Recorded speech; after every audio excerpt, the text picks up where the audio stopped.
अब आप सुने एक राजा की कहानी।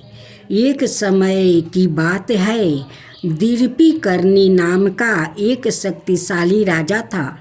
उसकी रानी शक्तिमती परम सुंदरी थी और गुणवती थी।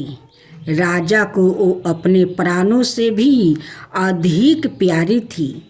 एक दिन वो अपने कमरे में सो रही थी कि एक सांप ने उसे डांस लिया और उसकी मृत्यु हो गई। रानी की मृत्यु से राजा के हृदय को बड़ी गहरी चोट लगी। यद्यपि रानी को कोई संतान ना थी, फिर भी राजा ने इस दुख में जीवन भर दूसरा विवाह ना करने की शपथ ले लिया। यह बहुत बड़ी प्रतिज्ञा थी। एक रात सपने में राजा के सामने शिव जी प्रकट हुए। उन्होंने उसे कहा, तुम्हें जंगल में घूमते समय सिंह पर बैठा हुआ एक बालक मिलेगा। जब तुम उस बालक को देखो तब उसे अपने घर ले आना, वही तुम्हारा पुत्र होगा। जब प्रातः काल राजा जागा तब उसे सपने की बात याद आई। वो घोड़े पर बैठकर चल पड़ा और दूर जंगल में निकल गया। दोपहर के समय कमलों से भरी हुई एक सुंदर झील के किनारे एक सूर्या के समान तेजस्वी बालक को सिंह की पीठ पर बैठा हुआ देखा। सिंह बालक को किनारे पर बैठाकर पानी पीने लगा।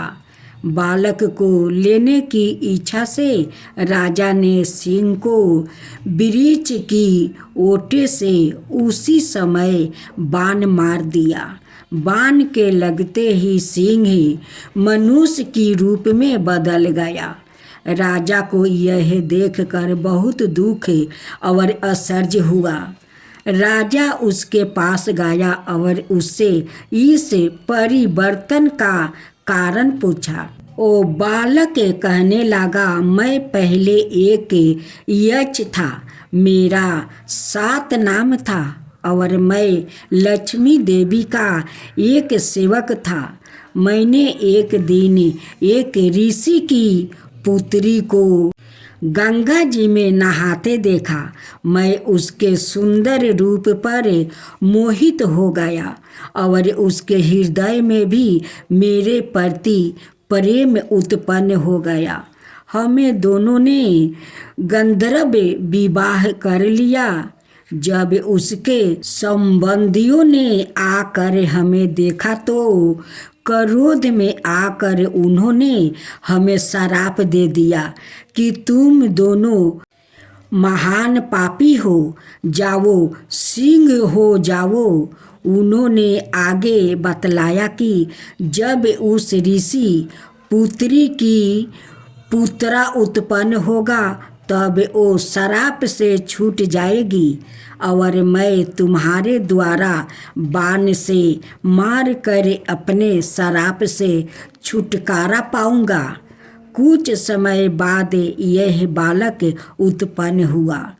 इसको जन्म देते ही इसकी माँ की मृत्यु हो गई। माँ बहुत दुखी हुआ। मैंने दूसरी सिंघनियों का दूध पिला पिला कर इस बालक का पालन पोषण किया। कहीं जाता तो इसे अपनी पीठ पर बैठाकर साथ ले जाता था। अब जैसे ऋषियों ने मुझसे कहा था, तुम इस कुलीन पुत्रा को ग्रहण करो। राजा उस बालक को अपने साथ ले आया और 7 पर सवारी करने के कारण उसका नाम सतवान रखा। राजा ने उसका अपने पुत्र के समान लालन पालन किया। जब यह बालक बड़ा हुआ तब राजा दिलीपी करनी अपना सारा राज्य इसे देकर जंगल में तपस्या करने चला गया। अब सत्यवान पृथ्वीपति था। एक देवी ने राजा के लिए इंद्र के नंदन कानन के समान सुंदर उधन बनाया था। बस्तौन सत्य पर राजा उधन को देखने के लिए रानियों को अपने साथ लेकर गया। कुछ देर उधन की शोभा देखने के बाद राजा अपनी रानियों के साथ जल क्रीड़ा करने लगा और रानियों पर पानी के छींटा फेंकने लगा और बदले में रानियां भी उस पर पानी उछलने लगी।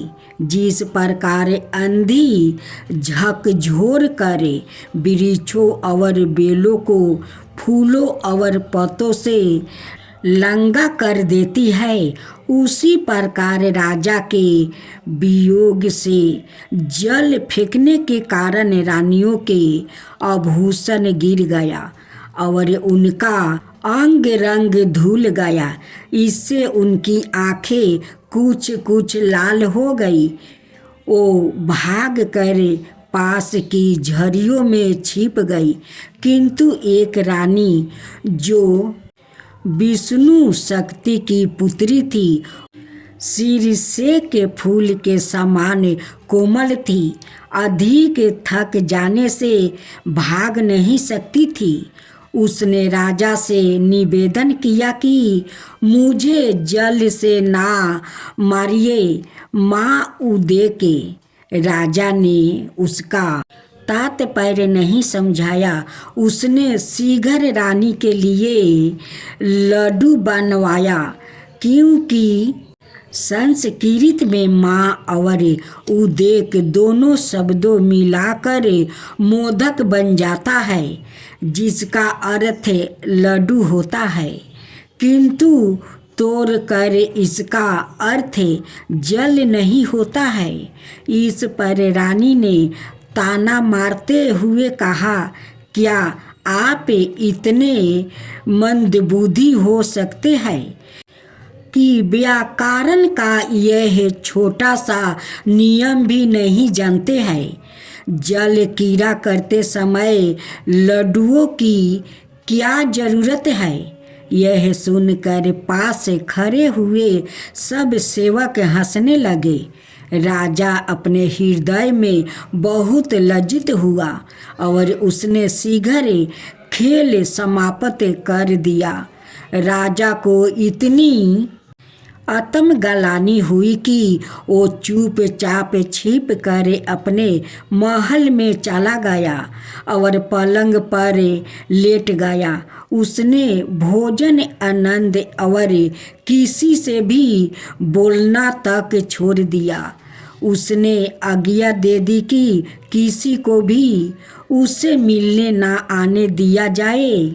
राजा ने यह सोच लिया था कि इस प्रकार मूर्ख रहने से तो मरना अच्छा है।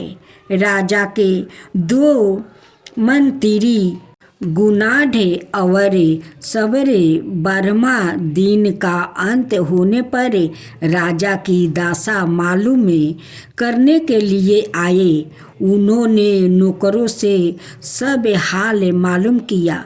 यह दोनों मंत्री धूर धूर विद्वान थे। रात को उन्होंने अपने घर जाकर आपस में सलाह की। दूसरे दिन प्रातःकाल बड़ी कठिनाइयों से नौकरों ने इन्हें राजा का पास जाने दिया। उन्होंने राजा से पूछा, राजन, आपकी निराश का क्या कारण है? राजन ने उन्हें कोई उत्तर नहीं दिया। जब सबर वर्मा ने राजा से कहा, बहुत समय हुआ, आपने मुझसे कहा था कि मुझे विधान बना दो। यही सोचते हुए मैंने पिछली रात एक सपना देखा कि सरग से एक कमल का फूल गिरा। सरग के एक देवता ने उसे लेकर खोल दिया। उसमें से उजाले सफ़ेद वस्तु पहने हुए एक देवी निकली और वो आपके मुख में प्रवेश कर गई। इस पर मैं जाग गया। वो देवी सरस्वती थी, आपके मुख में घुसी है। इस पर राजा ने अपना मौन तोड़ दिया और इनसे पूछा, कम से कम कितने समय में ज्ञान प्राप्ति कर सकता हूँ? शिक्षा के बिना अब मेरे जीवन में कोई आनंद नहीं रहा है। इस पर गुनाड ने कहा, यह ज्ञान 12 बरस में प्राप्ति होता है। मैं आपको 6 बरस में करा सकता हूँ। सबर वर्मा ईर्ष्या के कारण फौरन बोल उठा, मेरे राजन, मैं 6 महीने में आपको पूरा ज्ञान दे सकता हूँ। गुंडय ने कहा, यदि तुम 6 महीने में यह कार्य कर दोगे तो मैं संस्कृत, प्राकृत और देसी भाषा बोलना बंद कर दूंगा। सबर वर्मा ने उत्तर दिया, यदि मैं ऐसा नहीं कर सका तो 12 बरस तक आपकी जूतियों को अपने सिर पर धारण करूंगा। ऐसा कहकर दोनों वहाँ से चल गया। सबर वर्मा को अपनी बात पर बड़ा पछतावा हो रहा था कि वो यह असंभव काम कैसे कर सकेगा। उसने जाकर यह सब हाल अपनी पत्नी को सुनाया।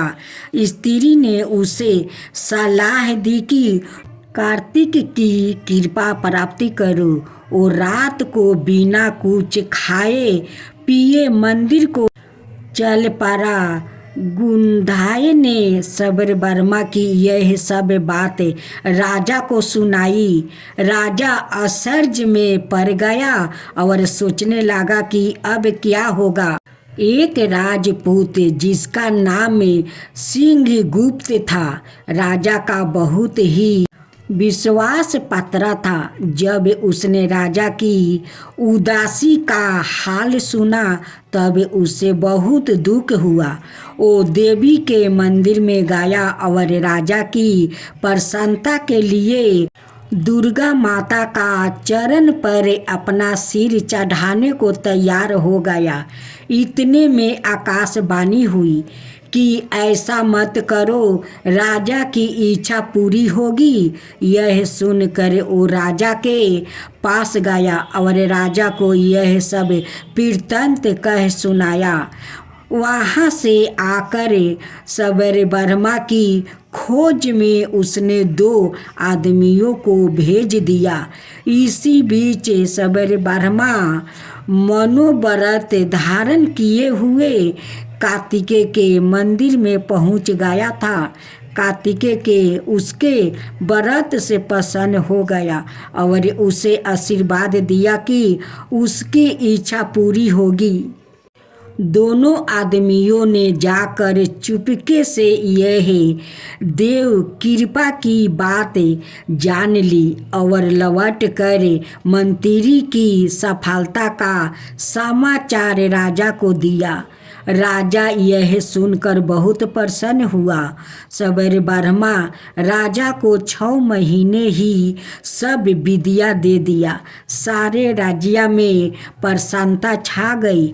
सब स्थानों को ध्वजा पताकाओं से सजाया गया।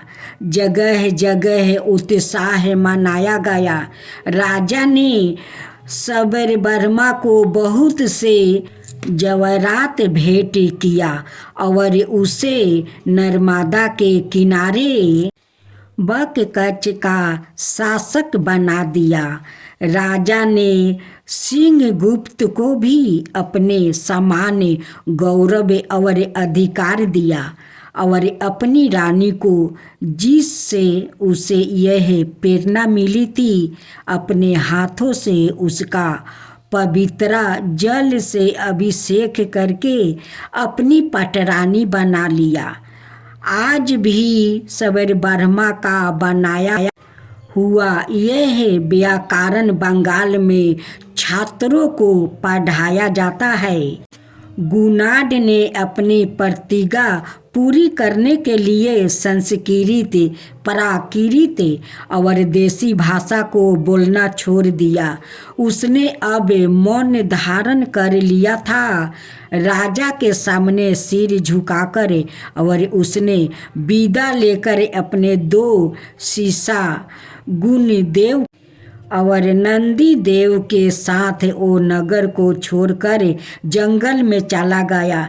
राजा को उसे छोड़ते समय बहुत दुख हुआ। जंगल में वो पिशाचों के साथ रहने लगा और उसने पिचासी भाषा सीखी। वही उसकी कारणभूति पिचास से मित्रता हुई। कारणभूति की स्मरण शक्ति बहुत ही अद्भुत थी। उसने गुनाड को एक उपाख्यान सुनाया। इसे सुनकर गुनाड ने पिचासी भाषा में 7 लाख श्लोकों का बृहत गाथा नाम का एक विशाल ग्रंथ लिखा। इस उत्तम ग्रंथों को लेकर वो राजा सतवान के पास गया। राजा ने अपनी विद्या के मध्य में आकर कह दिया कि पिचासी भी कोई भाषा है और उसने उस ग्रंथों को स्वीकार नहीं किया। इस पर गुनाड को बहुत दुख हुआ। वो नगर के बाहर एक स्थान पर बैठकर उसके एक एक पन्ने को पढ़ कर आग में जलाने लगा। उस समय तमाम पशु पंछी एकत्र हो गया और खाना पीना सब छोड़कर उस गाथा को बड़े ध्यान से सुनने लगा। जब राजा को इस बात का पता चला तब वो गुनाड के पास आया और उस समय तक गुनाड इस पुस्तक के 6 खंडों को जला चुका था। राजा ने शेष खंड पढ़े। आग्रह से गुनाड से लिए यह कहानियाँ बहुत ही रोचक है।